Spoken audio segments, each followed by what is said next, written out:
Now when setting a protein skimmer, it's really important to make sure the impeller is not dirty. So pull the impeller out and give the impeller a clean. You also need to make sure that the inlet is totally open and it is not in the water, so it's easily able to suck air through into the venturi. You also need to make sure the outlets are not getting protruded by any way.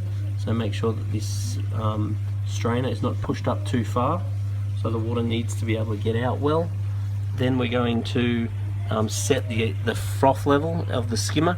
So right now you can clearly see the froth level is here, and the froth level is white, which means that at the moment there's nothing to skim. And if there is nothing to skim, it might just mean that there's no organic present for the skimmer to skim out. Now if I close this gate valve, that's a gate valve that stops the water going down here. If I start to close this, you'll start to see the froth level raise. So you can see it go right up. Now if you close the gate valve too much, the water will then start going into the cup, and that's called running the skimmer too wet. If you're pulling water out of the skimmer and it's running too wet, if your gate valve is fully open and your bubble level is right down here and it's not skimming, that means it's running too dry. So right now you can see that the froth level is right in the middle of this cup, which is absolutely perfect. What we want is the froth to be in the middle of this cup, and then if the froth starts changing color, going yellow or brown or black, we want the colored froth going out and getting caught in this cup. We do not want white bubbles going over into this cup, otherwise the skimmer is running too wet.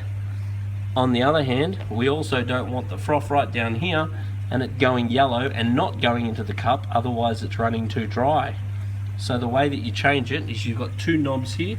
You can slowly close or open these knobs, which will change those gate valves, and it will change how much pressure is in the skimmer. Therefore you can set the froth level of the skimmer.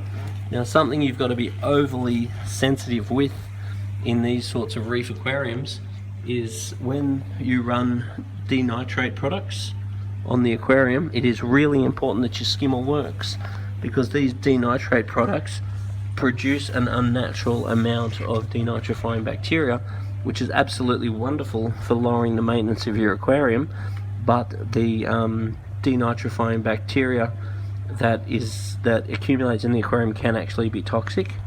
So that bacteria needs to be skimmable. It needs to be able to skim those the foreign bacteria out to get an effective result, because you can get adverse results with your aquarium if you have denitrate products getting run without effective skimming. So that is something that's very important.